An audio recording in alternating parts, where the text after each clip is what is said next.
E nós percebemos, quando estudamos a doutrina, que às vezes é preciso perder para ganhar.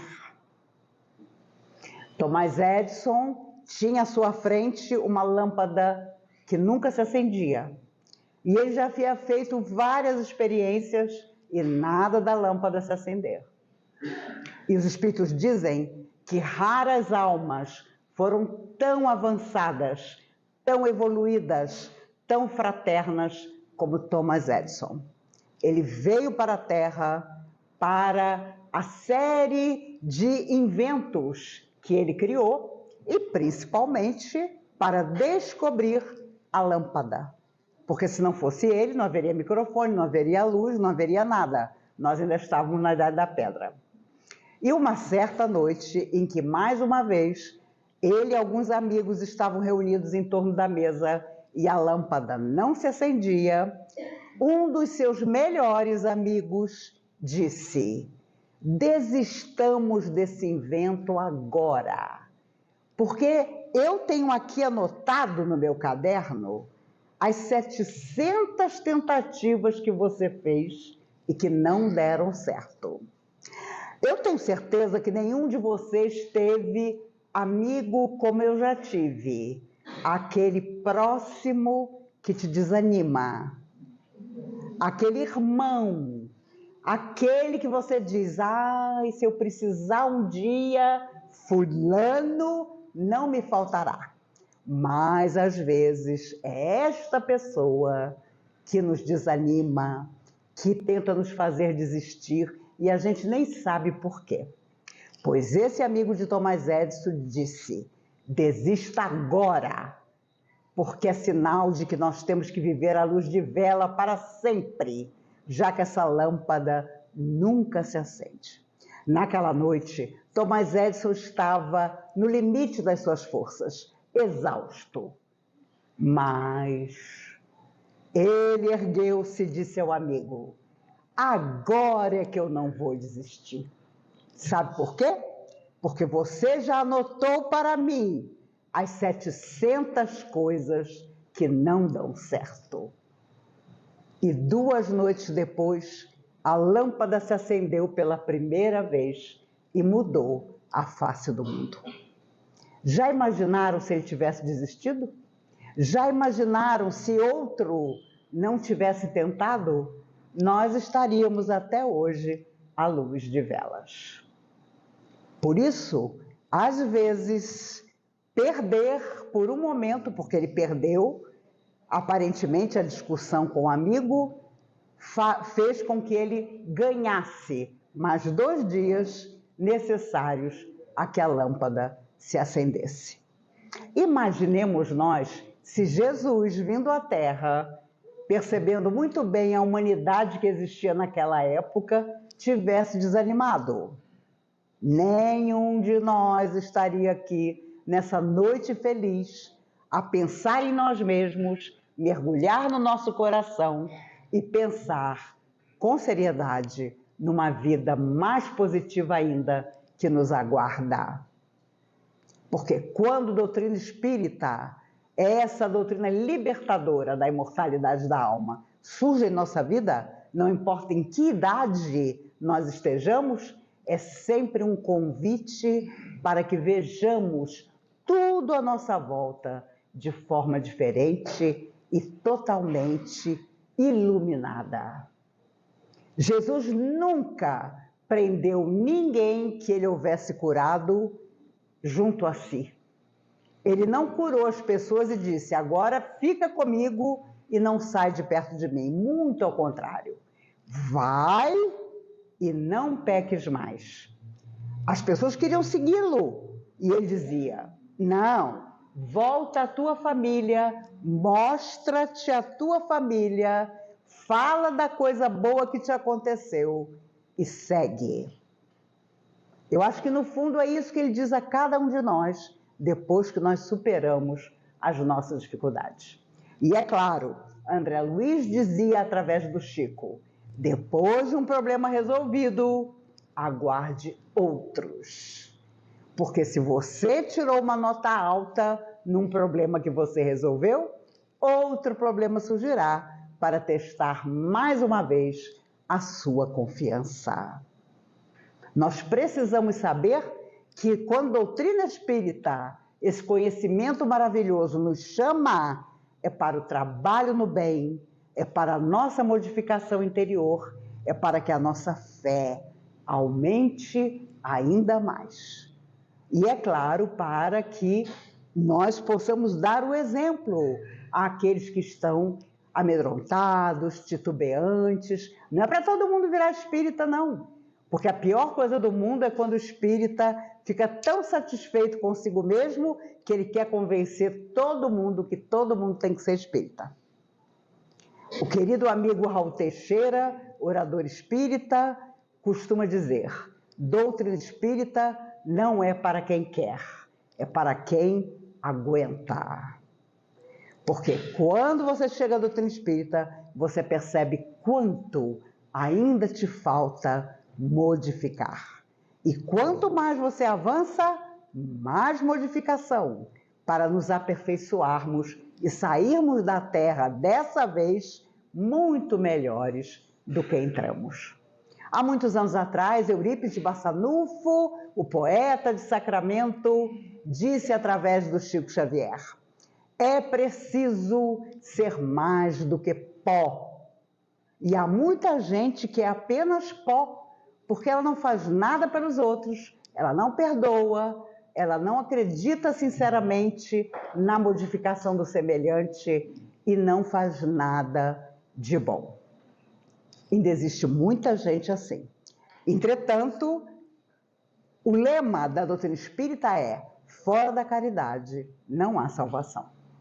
Portanto, sempre deixando que o nosso coração se deixe levar pela necessidade alheia, para que nós possamos, se não acabar com ela, diminuí-la ao máximo. Chico Xavier, em 1950, visitava um grupo de famílias que morava embaixo de uma ponte, a 1 hora de Pedro Leopoldo. Ele morava ainda em Pedro Leopoldo. E ele, no trabalho, fazia um recolhimento de arroz, feijão, fubá, e todo sábado eles iam até essa ponte, que ficava a 1 hora de Pedro Leopoldo, para levar comida àquelas famílias. Mas houve um dia em que não havia nada para levar, 1 grão de arroz. O irmão havia morrido, a cunhada ficou completamente louca, foi internada, e ele ficou com os sobrinhos. Sobrinhos que deram um trabalho danado para o Chico. Inclusive, certa feita, o sobrinho, para debochar dele, disse: ô tio Chico, em que tempo você vive? Porque o Chico queria que eles todos fossem pessoas dignas. Então, para debochar do tio, o rapaz disse: em que tempo você vive? E o Chico, muito tranquilo, disse: eu vivo num tempo que não passa nunca, o tempo da consciência tranquila. Hoje você encontra muitos pais, avós, professores que têm vergonha de chamar a atenção de uma criança porque acham que estão fazendo coisa errada. A criança está fazendo coisa errada, mas você tem vergonha de chamar a atenção e de corrigir a criança. Isso não vai dar certo para frente. Nós vamos ter dificuldade para as futuras gerações. Já estamos tendo. A verdade é que não havia nada para levar naquele dia para as famílias. E o Chico ficou: meu Deus, nós vamos chegar lá, não tem nada para dar para eles. Dr. Bezerra de Menezes, essa alma maravilhosa, já estava desencarnado há 50 anos. Ele morreu em 1900. Apareceu na cozinha da casa do Chico e disse: meu filho, não há nada para levar? Vamos levar água fluidificada. Coloque várias garrafas de água, eu vou fluidificar a água. E você vai levar essa água fluidificada para as famílias. A primeira vez que eu ouvi essa história, eu pensei: o que eu não daria por um copo dessa água? Já imaginaram o doutor Bezerra de Menezes materializado, fluidificando a garrafa de água? E aí o Chico colocou várias garrafas e o doutor Bezerra fluidificou a água. Saíram. 1 hora depois chegaram à beirada da ponte. O Chico explicou para eles: meus amigos, há 2 anos nós visitamos vocês, todo sábado trazendo alimento, mas desta vez, por vários motivos, nenhum de nós tem nada para dar, apenas água fluidificada. Foi um Deus nos acuda. Os homens, e me perdoem os homens da plateia, mas a história é exatamente assim. Os homens começaram a dizer: Chico Xavier, você é um cara de pau. Como é que você traz durante 2 anos comida para nós e agora você vem aqui e diz que não tem nada para nos dar? Uma senhora, que também morava embaixo da ponte, levantou-se e disse: eu é que me surpreendo. Há 2 anos eles nos ajudam e só porque hoje eles não têm nada para nos dar, nós vamos massacrar todos eles?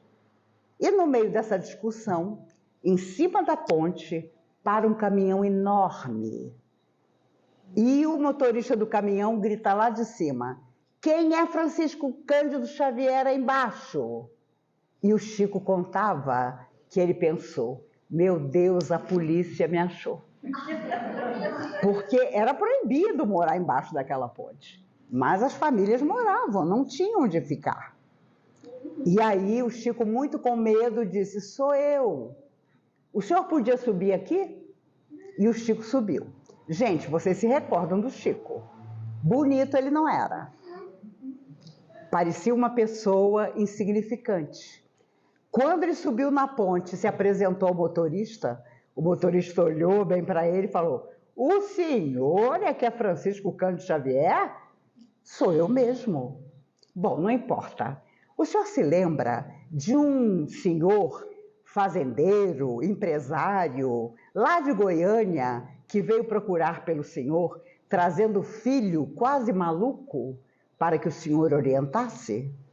E o Chico disse: me perdoe, meu amigo, é muita gente que me procura, eu não vou lembrar agora do caso. Bom, não importa. Ele é o empresário mais rico da nossa cidade e mandou esse caminhão aqui para o senhor. Quando o Chico abriu o caminhão, era comida para Pedro Leopoldo inteira. E ainda ia sobrar. O Chico abriu a porta, pediu que as pessoas subissem a ponte e foi uma felicidade total. Mas o Chico, desconfiado, perguntou ao motorista: como é que o senhor me achou aqui, debaixo dessa ponte, a 1 hora de Pedro Leopoldo? E o motorista respondeu: ah, isso foi fácil. Tinha um homem na sua casa. E o Chico já sentiu um frio. Meu Deus, entrou ladrão. Entrou ladrão! Que homem era esse que estava na minha casa? E o motorista: não, na verdade ele estava no seu jardim. E quando eu estacionei o caminhão, eu perguntei: o senhor é que é o Chico Xavier? E ele disse: não, meu filho, eu não sou o Chico Xavier, não. Bom, o senhor sabe onde o Chico está? Eu quero encontrá-lo. O senhor sabe onde eu posso encontrá-lo? E o moço falou: eu sei, meu filho, eu vou te apontar o caminho e você vai encontrar o Chico. O Chico já suava frio.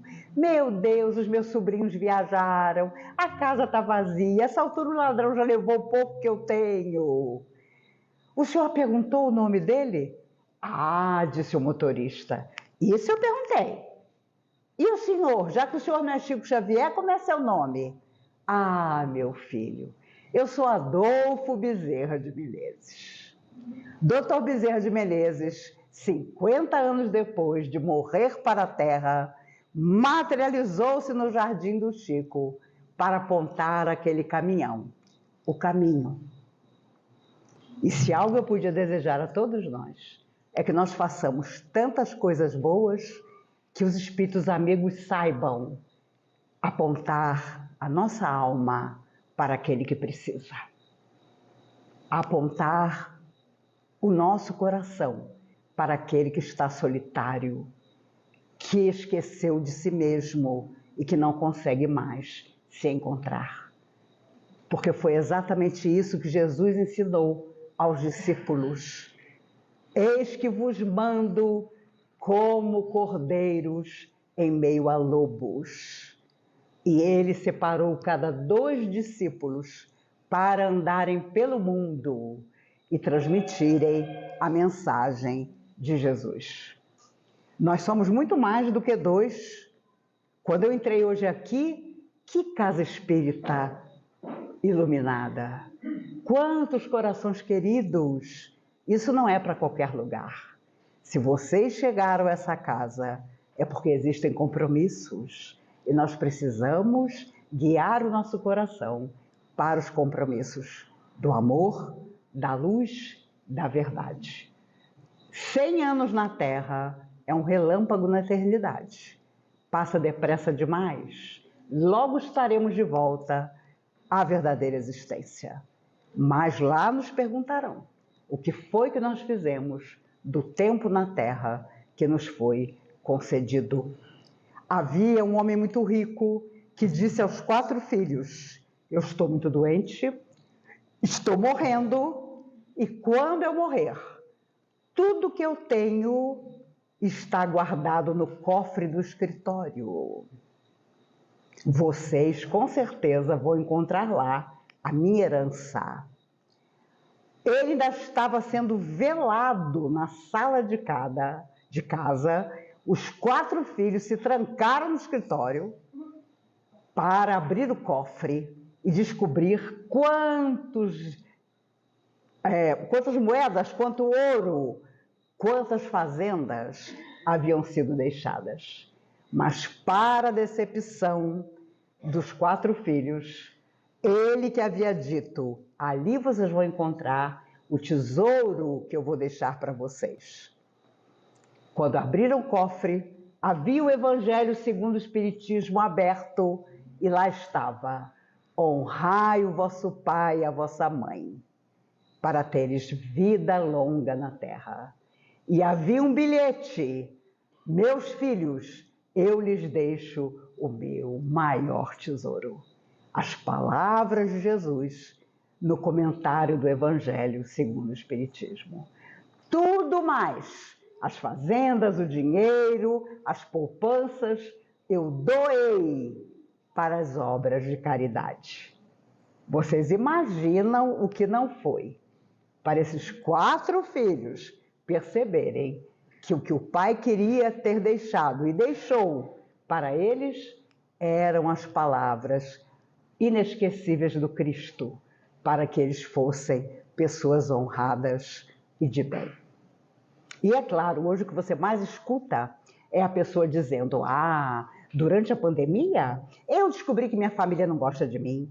Eu descobri que meu filho ou meu neto não eram tão inteligentes assim. E existe isso mesmo. Foi um tal de descobrir que o casamento não existia mais, que as pessoas não se gostavam mais. E acreditem, a minha filha é psicóloga clínica e ela comentou comigo que havia idosos ricos que sustentavam toda a casa, mas se escondiam no banheiro para, através do computador, fazer terapia, porque a família não admitia que o idoso buscasse ajuda durante o tempo de solidão que o Covid trouxe para todos nós. Coisas terríveis aconteceram dentro da casa das pessoas e agora é que as pessoas estão tentando recompor as próprias vidas. Mas porque todos nos esquecemos de que quando o mundo inteiro passou pela mesma luta, pelo mesmo medo, até que surgissem as vacinas, nós precisávamos entender que tínhamos que somar esforços para que ninguém mais sofresse no abandono, nas dificuldades materiais que nós poderíamos solucionar para elas. Mesmo assim, o mundo inteiro ainda sofre com a indiferença, que é pior do que amar ou odiar. Uma guerra entre dois países ainda acontece, ameaçando outros países. E, é claro, quando nós pensamos em termos de Brasil, todo mundo diz: ah, o Brasil é a pátria do Evangelho. Ainda não somos, não. Nós temos que provar pelas nossas atitudes que seremos o país acolhedor, que vai sempre receber quem precisa da melhor maneira. Se nós não conseguirmos ter tolerância com pessoas que são nossos familiares, que são da nossa família, que são nossos amores, desde que nós nascemos na Terra mais uma vez, como será se o mundo vier para cá precisando do nosso auxílio? Vamos passar por muitos ensinamentos até conseguir. Os nossos irmãos de outras religiões, com certeza, conhecem a doutrina espírita também. Certa feita, o Chico Xavier estava num avião e um cardeal do Vaticano levantou-se da sua poltrona, aproximou-se dele e disse: o senhor não é o Francisco Cândido Xavier? E o Chico disse: sou, sim. E ele disse: o senhor podia autografar esse livro para mim? Eu sou italiano, sou cardeal do Vaticano e adoro esse livro. Era Paulo Estevão, essa obra maravilhosa psicografada por Emmanuel.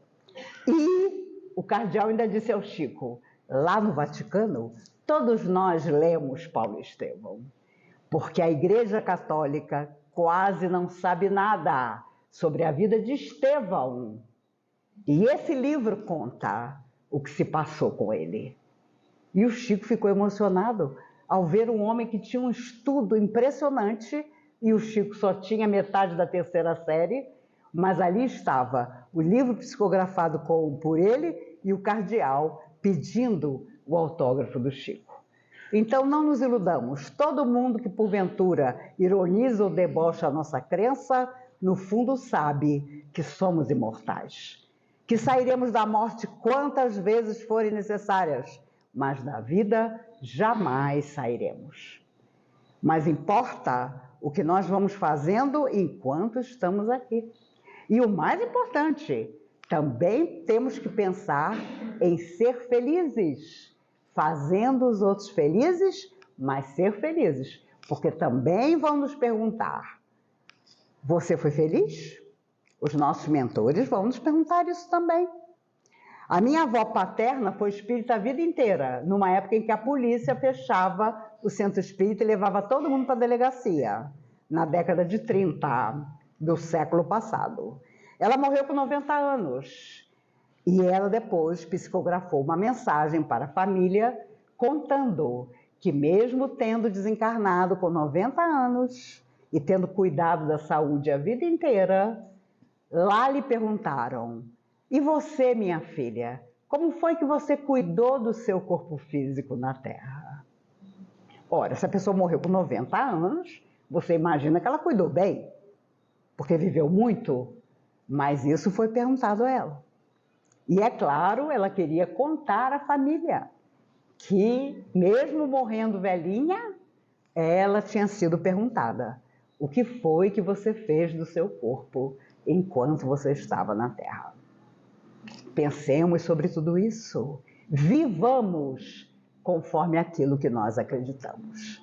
Não adianta dizer: sou espírita, se nós somos tão poucos, mas o nosso exemplo deve sempre permanecer, inegavelmente. Havia um menino de 8 anos que pintava, e o pai, na garagem da casa, pintava junto com ele. O pai, e eu tenho certeza que todos nós tivemos pais maravilhosos, mas o pai desse menino não era um pai maravilhoso.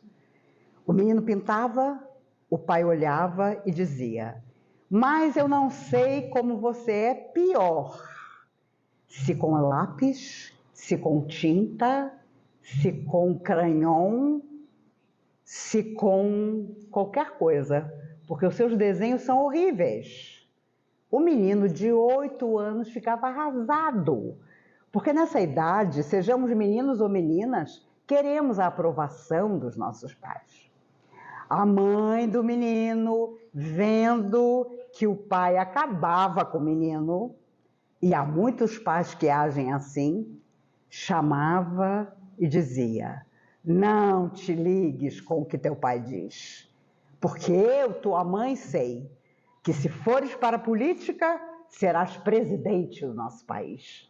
Se fores para a ciência, serás um grande médico. Qualquer profissão que você venha a ter, eu sei que você será maravilhoso.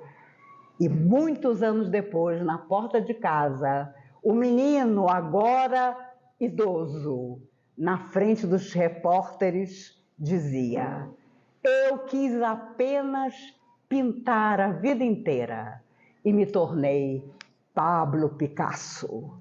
Picasso, o maior pintor do século XX, era um menino de 8 anos, humilhado pelo pai.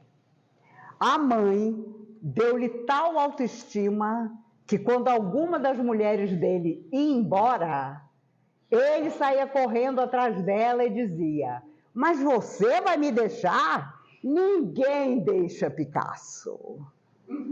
A autoestima dele ficou tão grande que ele achava que mulher nenhuma podia deixar de amá-lo. Então eu fico imaginando até hoje o que terá sido feito desse pai, porque ele, vendo o filho desenhar com 8 anos, ele percebeu que ele era horroroso e o filho de 8 anos já tinha um talento que nunca ia abandoná-lo. Então não importa que o outro, mesmo que seja alguém que nós amemos, nos diga que nós não somos capazes. Porque às vezes, para resgatar débitos do passado, nós precisamos perder para ganhar, para aprender. Sonhos não se realizam, frustrações acontecem, não somos amados como queremos ser amados, mas seguimos em frente. Um amigo meu me ligou desesperado, porque a filha de 4 anos estava vendo televisão com ele e, de repente, era um filme de amor entre pais e filhos, e o meu amigo disse para ela: você está vendo? Papai te ama sim. Papai te ama, como o filme está mostrando. E ela olhou bem para ele com 4 anos e disse: pai, você me ama do jeito que você quer me amar e não do jeito que eu quero ser amada. Ele ficou desesperado. Ele foi para o psicólogo no dia seguinte, porque a filha só tinha 4 anos e disse a ele: você me ama como você quer me amar e não como eu quero ser amada. Mesmo que nos amem, não do jeito que queremos ser amados, continuemos amando. Quando a Segunda Guerra acabou, a Alemanha estava completamente destruída e havia uma pequena igreja numa pequena aldeia que tinha sido completamente arrasada por bombas americanas. E para conquistar de novo a população daquela aldeia, os soldados americanos resolveram reconstruir a igreja. Mandaram vir arquitetos do mundo inteiro para refazer a pequenina igreja. Havia um Cristo de madeira bem no meio da igreja. A bomba tinha caído exatamente ali. O Cristo estava em pedaços, mas foi reconstituído pedaço a pedaço. Mas havia um problema no dia de reinaugurar a igreja. As mãos do Cristo tinham ficado tão estilhaçadas que não puderam ser coladas novamente. E aí o drama: como chamar a pequena cidade para rezar uma missa de agradecimento pela reconstrução da igreja e colocar ali no altar um Cristo sem as mãos. Aquela imagem lembraria o que havia acontecido. E um jovem soldado americano, que havia perdido as 2 pernas na guerra, entrou na igreja, iluminado, disse ao coronel: Coronel, eu tenho uma frase para colocar em cima desse Cristo. E toda vez que alguém entrar aqui, vai ler a frase e entender a mensagem. E até hoje, se você for a essa pequena cidade alemã, lá está a igreja de pé, o Cristo no altar, sem as mãos, e a frase que o soldado sugeriu: as únicas mãos que eu tenho são as vossas. As únicas mãos que eu tenho são as vossas. Por isso, meus amigos, sem desânimo, sem desistência, sem amargura, vamos talvez perder em alguns momentos para ganhar muito em sabedoria, em bondade, em saber servir o nosso semelhante. Eu tenho certeza absoluta que ano que vem, quando eu voltar, porque eu já combinei que vou voltar ano que vem, então guardem o rosto da Célia. Vocês vão cobrar da Célia a minha volta. Mas eu tenho certeza que tanto eu como vocês estaremos ainda melhores do que estamos hoje. Porque seja o que for que a vida nos traga, nós entenderemos como a mensagem de Jesus a nos dizer: sigamos em frente. Vamos um pouco mais. Se alguém te pede um pouco mais, doe ainda mais. Essa sempre a mensagem de Jesus. Eu prometi não me exceder, porque se deixar eu falo a noite toda. Então, eu falei 40 minutos, não foi, Célia? Conforme o nosso acordo, prometo que da próxima vez eu fico a noite toda com vocês. Que Jesus nos guarde, que nos abençoe. Tenho certeza que a nossa vida mal começou, nas coisas boas que nós ainda vamos conseguir realizar. Que importa que os outros tenham outros caminhos? O nosso caminho é sempre de pedir que as forças do bem que protegem o universo estejam com todos nós. Combinado? Combinado! Espiritismo é uma luz gloriosa, divina e forte, que clareia toda a vida e ilumina além da morte. É uma fonte generosa de compreensão compassiva, derramando em toda parte o consolo da água viva. Se buscas o Espiritismo, norteia-te em sua luz, porque o Espiritismo é uma escola e o mestre amado é Jesus. Os Espíritos amigos escreveram isso há tanto tempo, através do Chico. E mais do que nunca, essa poesia linda seja a nossa realidade. Que Deus nos guarde e abençoe, hoje e sempre. Muito obrigada a vocês. Até a próxima.